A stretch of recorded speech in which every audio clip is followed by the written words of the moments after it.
നമസ്കാരം. ഞങ്ങൾ ഇന്ന് യാത്രയിലാണ്. അപ്പം നമ്മുടെ പമ്പ ഗണപതി ഭഗവാനെ, നിഴക്കൽ മഹാദേവനെ കാണാൻ വേണ്ടി ഞങ്ങൾ പോവാം. അപ്പം ഞങ്ങളുടെ കൂടെ വേറെ 2 ഫാമിലിയും കൂടി ഉണ്ട്. നമ്മുടെ തൊട്ടടുത്ത് താമസിക്കുന്ന 2 ഫാമിലിയാണ്. അപ്പം ഞങ്ങൾ 5 പേരുണ്ട്. 5 പേര് ഒരു വണ്ടിയിലാണ് പോകുന്നത്. അപ്പം പോകുന്ന വഴിക്കുള്ളതൊക്കെ ഞങ്ങൾ ഷൂട്ട് ചെയ്യുന്നുണ്ട്. അപ്പോൾ അതെല്ലാം നമുക്ക് കാണാം. ഞങ്ങൾ എല്ലാവരും എത്തി. ഞങ്ങളുടെ അയൽപ്പക്കത്താണ് എല്ലാവരും. ഞങ്ങൾ കാറെല്ലാം റെഡി ഇറക്കി ഞങ്ങൾ ഇറങ്ങാൻ പോവുകയാണ്. അപ്പോൾ ഞങ്ങൾ പോകുന്ന വഴിക്കുള്ള ഒരു പള്ളിയായത്. നമ്മുടെ വീടിനടുത്ത് തന്നെ. അവിടുത്തെ ലൈറ്റും കാര്യങ്ങളും ഒക്കെ ആയത് കണ്ടപ്പോൾ നമ്മുടെ കൊച്ചുപള്ളി എന്ന് പറയുന്ന പള്ളിയുടെ പെരുന്നാളാണ്. അതിൻ്റെ ലൈറ്റുകളായി കാണുന്നതൊക്കെ ഒരുപാട് നീളത്തിലുണ്ട്. നല്ല വലിയ പള്ളിയാണ്, വലിയ കരയാണ്. ഇടയ്ക്ക് ഞങ്ങൾ ചായ കുടിക്കാൻ വേണ്ടി ഇറങ്ങിയതാണ്. ഇതിപ്പോൾ ഞങ്ങൾ വടശ്ശേരിക്കര എത്തിയപ്പോൾ ഞാനിപ്പോൾ ഇത് ഷൂട്ട് ചെയ്യാനുള്ള പ്രധാന കാരണം നമ്മളവിടുന്ന് ചായ കൂടി മാത്രമല്ല, അതേ ആ ഒരു അടുപ്പിൻ്റെ ഒരു പ്രത്യേകതയുണ്ട്. നല്ല വിറകടുപ്പാണ് അവർ ഉപയോഗിച്ചിരിക്കുന്നത്. നമ്മുടെ ഗ്യാസിലുള്ളതല്ല. ഈ ചായ ഒന്ന് കഴിക്കണം. എന്താ അതിൻ്റെ രുചിയെന്നറിയാമോ? നല്ല നാടൻ പാലും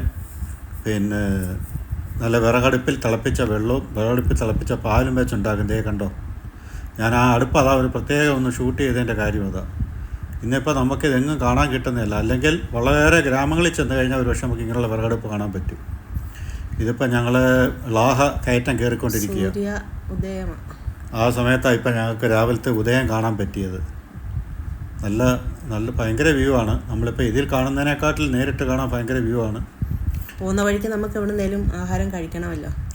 ഇപ്പോൾ ലാഹ മേളിൽ കയറി ചെല്ലുന്നത് ഇവിടെ പൂങ്കാവനം തുടങ്ങുന്നതിൻ്റെ ഇപ്പുറത്ത് ഹോട്ടൽ തങ്കൂസ് കയറാം. നമുക്കിപ്പോൾ ഓഫ് സീസൺ ആയിക്കഴിഞ്ഞാൽ, ശബരിമല ഓഫ് സീസൺ ആയിക്കഴിഞ്ഞാൽ പിന്നെ നമ്മൾ വടശ്ശേരിക്കര വിട്ട് കഴിഞ്ഞാൽ പിന്നെ ഈ ഒരൊറ്റ ഹോട്ടലേ ഉള്ളൂ പ്രവർത്തിക്കുന്നത്, ഈ തങ്കൂസ്. ഇത് അവരുടെ വീടും കുടുംബവും എല്ലാം കൂടെ ഒരുമിച്ചാണ്. നല്ല നമ്മുടെ ഗ്രാമാന്തരീക്ഷത്തിലുള്ള ഫുഡെന്ന് പറഞ്ഞു കഴിഞ്ഞാൽ നിങ്ങളിനി ആരെങ്കിലും നിങ്ങൾ പമ്പയ്ക്ക് പോവുകയാണെങ്കിൽ ഈ തങ്കൂസിൽ കയറി ഭക്ഷണം കഴിക്കണം. അതായത് ഈ പൊറോട്ട ഉണ്ടാവും. അപ്പോൾ ഞങ്ങൾ ആദ്യം ദോശയാണ് പറഞ്ഞത്. അപ്പോൾ നല്ല ചൂട് പൊറോട്ട അപ്പം അടിക്കുന്നു. അപ്പോൾ ഞങ്ങളുടെ അടുത്ത് പറഞ്ഞ ഒരു പൊറോട്ട കഴിച്ച് നോക്കാം അത് കഴിഞ്ഞിട്ട് ബാക്കി ദോശ കഴിക്കാമെന്ന് പറഞ്ഞു. അപ്പോൾ അങ്ങനെ ആയിക്കോട്ടെ എന്ന് പറഞ്ഞ് ഞങ്ങൾക്ക് ഓരോ പൊറോട്ട, കിഴങ്ങ് കറി, കാന്താരി മുളക് അരച്ച ചമ്മന്തി, വേറൊരു തക്കാളിക്ക കറി. നമ്മൾ ഗ്രാമത്തിൽ ഇതുപോലുള്ള ഈ ഭക്ഷണങ്ങൾ നമ്മുടെ കുഞ്ഞു ഗ്രാമങ്ങളിൽ മാത്രമേ നമുക്ക് കിട്ടൂ. അല്ലാതുള്ള അത് കണ്ടോ, പൊറോട്ടയും അത് കിഴങ്ങ് കറിയാണ്. അതേ ചമ്മന്തി, കാന്താരി അരച്ച ചമ്മന്തി, എന്താ രുചിയാണെന്നറിയാമോ.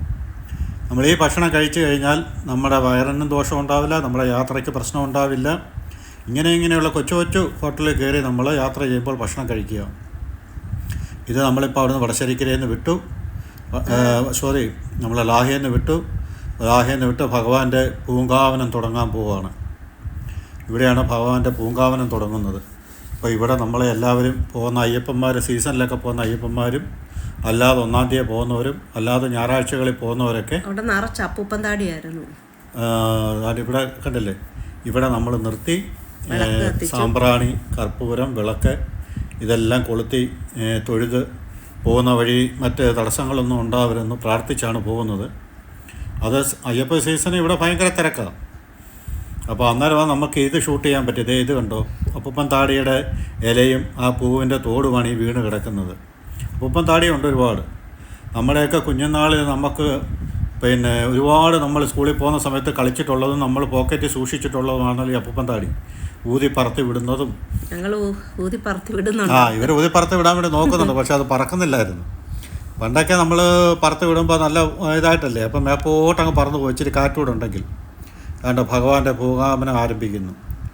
മലയാളത്തിലും ഇംഗ്ലീഷിലും തമിഴിലും തെലുങ്കിലും ഹിന്ദിയിലും കന്നഡയിലും എല്ലാം എഴുതി വെച്ചിട്ടുണ്ട്.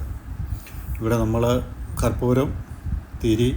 അപ്പം നമ്മൾ ഈ പ്രാവശ്യം നിലവിളക്ക് കൊളുത്തിയില്ല. കാരണം ചൂട് സമയമായതുകൊണ്ട് കരിയിലെല്ലാം കരിഞ്ഞു കിടക്കുക. അപ്പോൾ ആ കല്ലിലുള്ള കർപ്പൂരം മാത്രമേ നമ്മൾ കത്തിച്ചിട്ടുള്ളൂ. ആ കർപ്പൂരം എല്ലാം കെട്ട് അണഞ്ഞതിന് ശേഷവുമാണ് ഞങ്ങൾ അവിടുന്ന് പോയത്. കരിയിലെല്ലാം ഉണങ്ങി കിടക്കുകയായതുകൊണ്ട് ഞങ്ങൾ വിളക്ക് കൊളുത്തിയില്ല. എണ്ണയും തിരിയെല്ലാം ഞങ്ങളുടെ കയ്യിലുണ്ടായിരുന്നു. പക്ഷേ ഞങ്ങളത് അവിടെ കൊളുത്തിയില്ല. അപ്പൂപ്പൻ താടി ഉണ്ടോ ഇന്നിപ്പോൾ നമുക്ക് നമ്മുടെ ഇവിടെയൊക്കെ ഉള്ളത് അഥവാ എവിടെയെങ്കിലും കിട്ടിയാൽ തന്നെ അത് കുഞ്ഞു താടിയായിരിക്കും, അപ്പൂപ്പൻ താടിയായിരിക്കും. പക്ഷേ ഇത് വളരെ വലുതാണ്, നല്ല വലുപ്പമുള്ള അപ്പൂപ്പൻ താടിയാണ്. അപ്പോൾ ഇതിൻ്റെ കാറ്റില്ലാത്തതുകൊണ്ട് നമ്മൾ ഊതി വിട്ടാലും മേപ്പോട്ട് പോകത്തില്ല, അത് നിങ്ങൾ താഴെ വീഴും. കണ്ടില്ലേ. മാത്രമല്ല നമ്മുടെ കൈയൊക്കെ നനഞ്ഞിരിക്കുവാണെങ്കിലേ കയ്യിലെ എണ്ണമേ ഉണ്ടായിരുന്നേ. ഒട്ടിപ്പിടിക്കും. ഒത്തിരി ഉണ്ട് അവിടെ. മൊത്തം അത് അപ്പൂപ്പന്താടിയാണ്. അവിടെ എല്ലാം നമ്മൾ നിൽക്കുന്നിടം എല്ലായിടവും അപ്പൂപ്പന്താടിയാണ്. അപ്പോൾ നമ്മൾ അവിടെ കൊളുത്തി ബാക്കിയുള്ള കർപ്പൂരവും തിരിയുമായിട്ട് നമ്മൾ യാത്ര തിരിക്കാൻ പോവുകയാണ്. ഈ അപ്പൂപ്പന്താടിയുടെ ചുവട്ടിൽ ഇത് കണ്ടോ, ഈ അരിയാണ് ഒരു വൻ വൃക്ഷമായിട്ട് മാറുന്നത്. ആ അരി കണ്ടോ, ആ അരി വീണ് കിളിച്ച് ഒരു വൻ വൃക്ഷമായതിനു ശേഷമാണ് അപ്പൂപ്പന്താടി ഉണ്ടാകുന്നത്. നമ്മുടെ കൂട്ടുകാരനാണത്, ശ്രീജിത്ത്. ഞങ്ങളുടെ തൊട്ട് മുന്നിലെ ഞങ്ങളുടെ അയൽപ്പക്കമാണ് ഇത്. നമ്മൾ വീണ്ടും അവിടുന്ന് യാത്ര തിരിച്ച് ഇതേ പോയ വഴിക്ക് രണ്ട് കുരങ്ങന്മാരിരിക്കുന്നു. അവർ എന്തെങ്കിലും കിട്ടുമെന്ന് വെച്ചാൽ താപ്പോട്ട് ഇറങ്ങി വന്നതാണ്. പക്ഷേ എങ്കിൽ അവർ ഭയങ്കര പേടി. അല്ല, ഞാനിതിനിടയ്ക്ക് ചോദിച്ചോട്ടെ, ഈ അപ്പൂപ്പത്താടി എന്ന് പറയുന്ന ഒരു വൃക്ഷമാണെന്ന് എനിക്ക് തോന്നുന്നില്ല. ഭയങ്കര മരമല്ലേ? വള്ളിയിലാണ് ഉണ്ടാകുന്നത്. ആണോ? അതെയോ? വള്ളിയിലാണ് ഉണ്ടാകുന്നത് അപ്പൂപ്പത്താടിയോ? എനിക്കറിയത്തില്ലെന്നോ. നിലയ്ക്കൽ നമ്മൾ അമ്പലത്തിൻ്റെ അടുത്തെത്തി കേട്ടോ. നിലയ്ക്കൽ അമ്പലത്തിൻ്റെ അടുത്തെത്തിയേ. അമ്പലത്തിൻ്റെ കവാടത്തിലെത്തി. ഇവിടെ ഒരു പുതിയ പെട്രോൾ പമ്പ് തുടങ്ങിയിട്ടുണ്ട്. അപ്പോൾ വടശ്ശേരിക്കരയിൽ നിന്ന് അഥവാ നിങ്ങൾക്ക് പെട്രോൾ അടിക്കാൻ പറ്റിയില്ല എന്നുണ്ടെങ്കിൽ, എരുമേലിയിൽ നിന്നോ വടശ്ശേരിക്കരയിൽ നിന്നോ പെട്രോൾ അടിക്കാൻ പറ്റിയില്ല എന്നുണ്ടെങ്കിൽ പേടിക്കണ്ട. ഇവിടെ പമ്പിൽ പെട്രോളും ഡീസലും കിട്ടും. കുറച്ച് നാളായി, എനിക്ക് തോന്നുന്നു 1-2-3 വർഷത്തിനകത്തായിട്ടുള്ളൂ ഈ പമ്പ് തുടങ്ങിയിട്ട്. അവിടെ ആളും ഉണ്ട്, പെട്രോളും ഡീസലും ഉണ്ട്. ഇതേ നിലയ്ക്കൽ മഹാദേവ ക്ഷേത്രത്തിൻ്റെ കാണിക്ക വഞ്ചിയും ഗോപുരവുമാണ്. നമ്മൾ ഇവിടെ നമുക്ക് ഒരു മരത്തിൽ, ഞങ്ങളപ്പോൾ ഇവിടെ ഷൂട്ട് ചെയ്തുകൊണ്ടിരുന്ന സമയത്തേ അത് നമ്മളപ്പുറത്താണല്ലേ. ഇത് നമ്മുടെ നിലയ്ക്കൽ മഹാദേവ ക്ഷേത്രമാണ്. അമ്പലത്തിൽ നമ്മൾ എല്ലാ ദിവസവും അവിടെ കൂളത്തുമാലയുണ്ട്, എണ്ണയുണ്ട്, തിരിയുണ്ട്, എല്ലാം നമുക്ക് കിട്ടും കാണിക്ക സമർപ്പിക്കാനായിട്ട്. ഇതാണ് നിലയ്ക്കൽ മഹാദേവൻ്റെ ശ്രീകോവിൽ. പ്രത്യേക നിർമ്മാണ രീതിയാണ് കേട്ടോ. കരിങ്കല്ലാണ് മൊത്തം. കരിങ്കല്ലും ചെമ്പ് തകിടുമാണ് ശ്രീകോവിലിന് മേളിൽ പതിച്ചിരിക്കുന്നത്. നല്ല രസമുള്ള ഒരു ക്ഷേത്രമാണ് കാണാൻ. സീസൺ അല്ലാത്തതുകൊണ്ട് തിരക്കൊന്നുമില്ലായിരുന്നു. സീസൺ അല്ലാത്തതുകൊണ്ട് ഉണ്ട് ആൾക്കാർ. പിന്നെ ആ ഗ്രാമത്തിലുള്ളവരെല്ലാവരും എത്തുന്നുണ്ട്. രാവിലെ നല്ല മഞ്ഞുണ്ടായിരുന്നു. നല്ല മഞ്ഞാണ്. സൂര്യന് ഇലയൊക്കെ കൊഴിഞ്ഞുകൊണ്ട്, കാട്ടിലൊക്കെ ഇലയൊക്കെ കുറേ കൊഴിഞ്ഞതുകൊണ്ട് സൂര്യപ്രകാശം പെട്ടെന്ന് കാട്ടിലോട്ട് അടിക്കുന്നതുകൊണ്ട് മഞ്ഞ് കുറേയൊക്കെ മാറി കിട്ടി. പക്ഷേ ഞങ്ങൾക്ക് മുമ്പേ പമ്പയിൽ ഇന്നലെ സ്റ്റേ ആയിട്ടുണ്ടായിരുന്നു. KSRTC ഇങ്ങോട്ട് പോകുന്നു. ഇതൊരു കണിക്കൊന്നയാണ് നിൽക്കുന്നത്. അപ്പോൾ അതുകൊണ്ട് ഇത് കണിക്കൊന്നയാണ്. ഇതിപ്പോൾ സീസൺ മാറിയാ ഇപ്പോൾ പൂത്തിരിക്കുന്നത്. ഇപ്പം ഇനി 1 മാസം കൂടെ കഴിയുമ്പം. എന്നാ ഇത്? ഏപ്രിലല്ലേ? വിഷു ഏപ്രിലല്ലേ? ഏപ്രിൽ പോകുന്നല്ലേ? അപ്പോൾ അപ്പോഴത്തേക്ക് ഇനി പൂവൊന്നും നിൽക്കത്തില്ല. അപ്പോഴത്തേക്ക് ഇതൊക്കെ പോകും. കണ്ടില്ലേ മലയണ്ണാനെ കണ്ടോ? 2 പേരുണ്ട് കേട്ടോ. ഒരുപാട് പൊക്കത്തിലായിരുന്നു. അപ്പോൾ നമ്മളത് മാക്സിമം സൂം ചെയ്ത് നോക്കിയിട്ട് കിട്ടിയത് ഇത്രയുമോ, ഒത്തിരി ഉയരത്തിലായിരുന്നു. ഇത് നമ്മുടെ ആ നിലയ്ക്കലെ പമ്പിൻ്റെ ഓപ്പോസിറ്റ് ആയിട്ടുള്ള അട്ടത്തോട് ബ്രാഞ്ചിൻ്റേതായിട്ടുള്ള ഒരു ആദിവാസി കുട്ടികൾക്ക് വേണ്ടിയിട്ടുള്ള സ്കൂളാണ്. ഇപ്പോൾ പണിതിട്ടിരിക്കുക. അത് ഓപ്പൺ ആയിട്ടില്ലെന്ന് തോന്നുന്നു. അപ്പോൾ അതിനടുത്തൊരു വൃക്ഷം നിന്നത്, അതിൻ്റെ ഉയരം ഞാനൊന്ന് ഷൂട്ട് ചെയ്യുമായിരുന്നു. കണ്ടോ എന്താ വനത്തിനുള്ളിൽ നിൽക്കുന്ന വൃക്ഷത്തിൻ്റെ ഉയരമെന്ന് നോക്കി. ഇതിനേക്കാൾ ഉയരമുള്ള വൃക്ഷങ്ങളാണ് അവിടെ ഉള്ളത്. ഇതിനെക്കാട്ടും ഹൈറ്റുണ്ട്. പിന്നെ നമ്മൾ പോകുന്ന വഴിക്കെല്ലാം വളരെ ശ്രദ്ധിക്കണം. എല്ലായിടത്തും ഫോറസ്റ്റിൻ്റെയും പോലീസിൻ്റെയും ക്യാമറകൾ വെച്ചിട്ടുണ്ട്. വനത്തിൽ നമ്മൾ തീ കത്തിക്കുകയോ പിന്നെ തീ വലിച്ചെറിയുകയോ ഒന്നും ചെയ്യരുത്. ഇപ്പോൾ ഉണങ്ങിക്കിടക്കുന്ന സമയമാണ്. എല്ലാവരും പോകുന്ന ഭക്തരൊക്കെ അത് വളരെ ശ്രദ്ധിക്കണം. അത് കണ്ടില്ലേ, മുകളിലൊരു കിളി. എന്ത് കിളിയാണെന്ന് അറിയത്തില്ല, നല്ല വലിപ്പമാണ്. ഇത് ഞങ്ങൾ ആദ്യം വിചാരിച്ച ഇത് കൃഷ്ണപ്പരുന്താണെന്നാണ് വിചാരിച്ചത് കേട്ടോ. പക്ഷേ ഇത് കൃഷ്ണപ്പരുന്തല്ല. ഇതിൻ്റെ തലയിൽ ഒരു വൈറ്റ് കളർ കാണാൻ പറ്റുന്നു. നല്ല ഉയരത്തിലായിട്ട് ഇതിൻ്റെ തലയിൽ പൂവുണ്ട്. ഈ തല തിരിച്ച സമയത്താണ് നമുക്ക് ആ പൂ കാണാൻ പറ്റുന്നത്. കുരങ്ങൻ വന്ന് നിൽക്കുന്നുണ്ട്. ഇത് കഷ്ടം. അതിന് രാവിലെ എന്തെങ്കിലും ഭക്ഷണം കഴിക്കാൻ കിട്ടുമെന്ന് വിചാരിച്ച് വന്ന് നിൽക്കുന്നതാണ്. പക്ഷേ ഫോറസ്റ്റുകാർ എല്ലായിടത്തും എഴുതി വെച്ചിട്ടുണ്ട് വന്യജീവികൾക്ക് നമ്മൾ ഭക്ഷണം കൊടുക്കരുത്. അതുകൊണ്ട് ഞങ്ങൾ കൊടുത്തില്ല. കാരണം അവർക്ക് എന്തെങ്കിലും രീതിയിൽ അത് ദഹിക്കാതോ അതിനെ മരണപ്പെടുകയോ സംഭവിക്കുകയോ ഒക്കെ ചെയ്യുമെന്നുള്ള ഇതുകൊണ്ടായിരിക്കാം പോലീസും ഫോറസ്റ്റും അതൊക്കെ എഴുതി വെച്ചിരിക്കുന്നത്. അപ്പോൾ നമ്മളതപ്പം നിയമം പാലിച്ചാതെ പോകുന്നത് ശരിയല്ലല്ലോ. അപ്പോൾ എല്ലാ വാഹനങ്ങളെ അടുത്ത് ഇവർ വന്ന് ഇങ്ങനെ നോക്കി നിൽക്കാറുണ്ട്. നല്ല വിശപ്പ് കാണുമായിരിക്കും. ചിലപ്പോൾ കാട്ടിൽ നിന്ന് എന്തെങ്കിലും പഴവർഗ്ഗങ്ങളൊക്കെ. ഇവരിപ്പോഴും ഈ ഇലകളുടെ കിളുന്ത ഇലകൾ, പഴവർഗ്ഗങ്ങൾ, അത് ഇതെന്തെങ്കിലുമൊക്കെ കഴിക്കുന്ന ഈ സമയത്ത്. ഭയങ്കര കളിയാണ്. എല്ലാം കുഞ്ഞു കുഞ്ഞു കുരങ്ങന്മാരായിരുന്നു. ഇരിക്കുന്നുണ്ടല്ലേ, കൊച്ചു കുരങ്ങന്മാർ. അവരെ വളരെ പ്രായക്കുറവാണ്. അവർ അങ്ങോട്ടും ഇങ്ങോട്ടും ചാടിക്കളിക്കുക, ആൺകുഞ്ഞാലാടുകയും ചാടിക്കളിക്കുകയും ചെയ്യുക. ഇതൊക്കെ നമുക്ക് വളരെ അപൂർവമായിട്ട് കാണാൻ കിട്ടുന്ന ഓരോ വീഡിയോസായി ഈ കുരങ്ങന്മാരുടെ. അവരെ നമ്മൾ സാധാരണ കാണാറുണ്ട്. പക്ഷേങ്കിൽ ഈ കുഞ്ഞുങ്ങളുടെ ഈ കളികളൊക്കെ നമുക്ക് വളരെ റയറായിട്ടാണ് കിട്ടുന്നത്.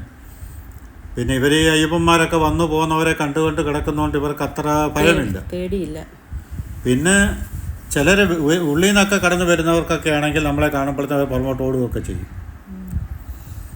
ഇവിടെ എല്ലാം ഇഷ്ടംപോലെ ഉണ്ട് അവർ, ഇതേ കണ്ടില്ലേ, ഒത്തിരി ഉണ്ട്.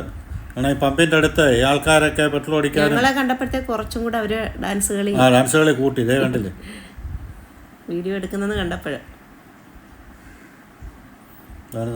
ചാടിച്ചടിപ്പോൾ നല്ല കുഞ്ഞുങ്ങളാണ്. അതിൻ്റെ അമ്മയുണ്ട്, അതിൻ്റെ അച്ഛനും താഴെയുണ്ട്. അവരാ നമ്മുടെ ആ റോഡിൽ നിന്ന് ഞാൻ കാണിച്ചില്ലേ, അവർ രണ്ടുപേരും. ഇതിപ്പം ഞങ്ങൾ പമ്പയിലെത്തി. പമ്പയെ ത്രിവേണിക്ക് തൊട്ട് താഴെ, പാലത്തിൻ്റെ തൊട്ട് താഴെ വശമായി കാണുന്നത്. ഒട്ടും വെള്ളമില്ലായിരുന്നു. അപ്പോൾ ഈ പമ്പയിൽ അവിടെ എല്ലായിടത്തും നമ്മൾ പോകുന്ന വഴിക്കെല്ലാം എഴുതി വെച്ചിട്ടുണ്ട്. നമ്മുടെ വസ്ത്രങ്ങളും സാധനങ്ങളും മാലകളും ഒന്നും പമ്പയിൽ വലിച്ചെറിയരുതെന്നെല്ലാം എഴുതി വെച്ചിട്ടുണ്ട്. പക്ഷേ അയ്യപ്പ ഭക്തന്മാർ വലിച്ചെറിഞ്ഞിട്ട് പോയ തുണികളാണ് ഈ കിടക്കുന്നതെല്ലാം. ഇതെല്ലാം പിന്നെ അവിടുന്ന് വാരി പമ്പ ശുദ്ധിയാക്കുന്നതിൻ്റെ ഭാഗമായിട്ട് ഇതെല്ലാം വാരി കരക്കിട്ടിരിക്കുകയാണ്. പമ്പയിൽ ഇപ്പം വെള്ളത്തിൻ്റെ അളവ് വളരെ കുറവാണ്. നമുക്കൊന്ന് കുളിക്കണം, വീട്ടിൽ നിന്ന് കുളിച്ചിട്ടാണ് ഞങ്ങളെല്ലാവരും ഇറങ്ങി. എങ്കിലും അവിടെ ചെന്ന് കുളിക്കണമെന്നുള്ള ആഗ്രഹത്തിൽ ഞങ്ങൾ പമ്പയിലെത്തിയപ്പോഴത്തേന് വെള്ളം മലിനമാണ്. ഇച്ചിരി നിറമൊക്കെ വ്യത്യാസമുണ്ട്, ഇച്ചിരി കറുത്ത നിറമൊക്കെ ആയിട്ട് കിടക്കുന്നുണ്ടല്ലേ, കുറച്ച് വെള്ളമേ ഉള്ളൂ. അതുകൊണ്ട് പിന്നെ ഞങ്ങൾ കുളിച്ചില്ല. അപ്പോൾ നമ്മുടെ ത്രിവേണിക്ക് തൊട്ട് മേളിൽ ആയിട്ട് കുളിക്കാൻ വരുന്നത്, പിന്നെ ഞങ്ങൾ ഇറങ്ങിയില്ല. ഞങ്ങളിപ്പോൾ അമ്പലത്തിലോട്ട് കയറുക. ഇതിപ്പം അമ്പലത്തിൻ്റെ നമ്മുടെ പോലീസിൻ്റെ ആ ചെക്ക് പോസ്റ്റിൻ്റെ അപ്പുറത്ത് ഞങ്ങൾ വണ്ടി എല്ലാം അവിടെ എഴുതി വെച്ചിട്ടുള്ളതുകൊണ്ട് ഞങ്ങൾ വീഡിയോസ് ഒന്നും എടുത്തില്ല, അടുത്ത് പോയി. അപ്പോൾ അവിടെ എല്ലാം ഫോട്ടോഗ്രാഫി പ്രോഹിബിറ്റഡ് എന്ന് പറഞ്ഞിട്ട് അയ്യപ്പ ക്ഷേത്രത്തിൻ്റെ അവിടെ എഴുതി വെച്ചിട്ടുണ്ട്. അതുകൊണ്ട് ഞങ്ങൾ അവിടെ എങ്ങും പോയി ഒന്നും ഷൂട്ട് ചെയ്തില്ല. ഇത് ഞങ്ങൾ ഇപ്പുറത്ത് ഇങ്ങനെ ദൂരെ നിന്ന് ഉള്ള വ്യൂ മാത്രമേ എടുത്തിട്ടുള്ളൂ. ഇവിടെ ഇപ്പോൾ ഭഗവാന്മാരുടെ ശ്രീകോവിലുകളാണ് കാണുന്നത്. ഹനുമാൻ സ്വാമിയുണ്ട്, ദേവിയുണ്ട്, ഗണപതിയുണ്ട്, പിന്നെ വേറെ ആരായിരുന്നു, അയ്യപ്പൻ്റെ എല്ലാവരുടെയും ഉണ്ട്. അവിടെ എല്ലാം ഞങ്ങൾ തൊഴുതു, കർപ്പൂരം കത്തിച്ചു. ഇവിടെ വരെയല്ലേ നമുക്ക് പോകാൻ പറ്റത്തുള്ളൂ, അതിൻ്റെ അപ്പുറത്ത് പോകാൻ പറ്റത്തില്ലല്ലോ. ഈ കാണുന്നതാണ് നമ്മുടെ അവിടുത്തെ ചെക്ക് പോസ്റ്റ്. അതിൻ്റെ അപ്പുറത്തേക്ക് ആരെ ഇറക്കി വിടത്തില്ല, സീസണിൽ മാത്രം. ഈ കാണുന്ന ചെക്ക് പോസ്റ്റ് ഉണ്ടല്ലേ, സ്ത്രീകൾക്ക് അവിടെ വരെ പറ്റത്തുള്ളൂ. സ്ത്രീകൾക്ക് അവിടെ വരെ പറ്റൂ. അവിടെ സന്നിധാനത്തേക്ക് സാധനമായിട്ട് പോകുന്ന ട്രാക്ടറാണ് ഈ കാണുന്നത്. സാധനമാണെന്നൊന്നും അറിയത്തില്ല. അതെല്ലാം വലിയ ബോക്സിനകത്തുള്ള സാധനങ്ങളാണ് ഈ വണ്ടിയിലെല്ലാം കൊണ്ടുപോകുന്ന. അങ്ങനെ അപ്പോൾ ട്രാക്ടറിൻ്റെ ഫ്രണ്ടിലും ബാക്കിലും ലോഡ് കയറ്റി വെച്ചിട്ടുണ്ട്, അവർക്ക് ബാലൻസ് കിട്ടാൻ വേണ്ടിയിട്ട്. ഞങ്ങളങ്ങനെ തിരിച്ചിറങ്ങി. ഞങ്ങളെല്ലാം തൊഴുതു അവിടുന്ന് എല്ലാം മാക്സിമം എടുക്കാവുന്ന വീഡിയോസൊക്കെ എടുത്തു. തിരിച്ച് ഞങ്ങളിങ്ങോട്ട് വന്ന് പമ്പയുടെ ഭാഗത്തോട്ട് തിരിച്ചു വരികയാണ്. അപ്പോൾ ഇനിയിപ്പോൾ അവിടെ ത്രിവേണിയുടെ ഭാഗത്തൊന്ന് നിർത്തണം. ത്രിവേണി സംഗമത്തിൻ്റെ വീഡിയോ നമ്മൾ എടുത്തിട്ടില്ലായിരുന്നു. ഇതാ പാലം, നമ്മുടെ അന്നത്തെ പ്രളയത്തിൽ ഒലിച്ചു പോയതാണ്. അതിന് ശേഷം പുതുതായിട്ട് പണിത പാലമായി കാണുന്നത്. ഇതാ ത്രിവേണി പാലം. അപ്പോൾ ഇവിടെയാണ് ത്രിവേണി സംഗമം. ഇതേ അതിൻ്റെ മേളിൽ കാണുന്നത് പമ്പ് ഹൗസാണ്. അവിടുന്ന് വെള്ളം ശുദ്ധീകരിച്ച് നമ്മൾ പമ്പയിൽ സന്നിധാനത്തേക്കെല്ലാം കയറ്റി വിടുന്നത് വലിയ പമ്പ് ഹൗസാണ്. അപ്പോൾ ഞങ്ങൾ വണ്ടി പാർക്ക് ചെയ്തതിൻ്റെ ഓപ്പോസിറ്റുള്ളൊരു ഹോട്ടൽ, ഈ ഒരു ഹോട്ടലേ ഉള്ളൂ പമ്പയിൽ. നമുക്ക് ഭക്ഷണം കഴിക്കണമെങ്കിലോ ചായ കുടിക്കണമെങ്കിലൊക്കെ ആ കാണിച്ച ഹോട്ടലേ ഉള്ളൂ. ഇത് ഭഗവാന്റെ ഒരു പ്രതിമ നമ്മൾ പമ്പയിലോട്ട് ഇറങ്ങുന്നതിൻ്റെ തൊട്ട് മുകളിലായിട്ട്. ഈ വേര് കണ്ടില്ലേ, നല്ല രസമാണ്, ഒരുപാടുണ്ട് താഴോട്ട്. ഇത് നമ്മൾ ഈ വീഡിയോ കാണുന്നതിനെക്കാട്ട് ഭംഗി ഇത് നേരിട്ട് കാണാൻ. അങ്ങനെ ഞാനൊരു പകർത്തിയതാണ്, പക്ഷെ അത് വീഡിയോയിൽ എത്ര ഭംഗിയായെന്ന് അറിയത്തില്ല. ഈ വീട് പഴയ വീടാണ് സൈഡിൽ കാണുന്നത്, ഒരു പഴയ തറവാട്. ആ തറവാട് പുതിയ വീട് അവർ വെച്ചെങ്കിലും പഴയ തറവാട് അവർ ഇളക്കിക്കളഞ്ഞില്ല. അത് വെട്ടുകല്ല അത് മൊത്തം കേട്ടോ. ഇത് കണ്ടോ, ആ വീടിൻ്റെ അതിർത്തിയാണ് ഇത്. പിന്നെ വേലി പോലെ കെട്ടിയിരിക്കുന്ന ഒരു ചെടിയാണിത്. പണ്ട് കാലത്തെ വീടുകൾക്കൊക്കെ ഇങ്ങനെയുള്ള ചെടി വെച്ച് വേലി കിട്ടുമായിരുന്നു. ഞങ്ങളവിടുന്ന് തിരിച്ചിറങ്ങി ഞങ്ങൾ ക്ഷീണമായി പോയി ഹോട്ടലിൽ വന്ന് ഇരിക്കുകയാണ് ഭക്ഷണം കഴിക്കാൻ വേണ്ടി.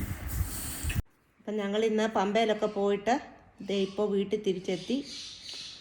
നല്ല യാത്രയായിരുന്നു, ഇപ്പോൾ എത്തിയതേ ഉള്ളൂ. അപ്പോൾ ഞങ്ങളുടെ വീഡിയോ ആദ്യമായിട്ട് കാണുന്നവരുണ്ടെങ്കിൽ ഞങ്ങളെ സപ്പോർട്ട് ചെയ്യണം, സബ്സ്ക്രൈബ് ചെയ്യണം. അപ്പോൾ ഇനിയും കാണുന്നത് വരെ ടാറ്റ, ബൈ ബൈ. ഓക്കെ.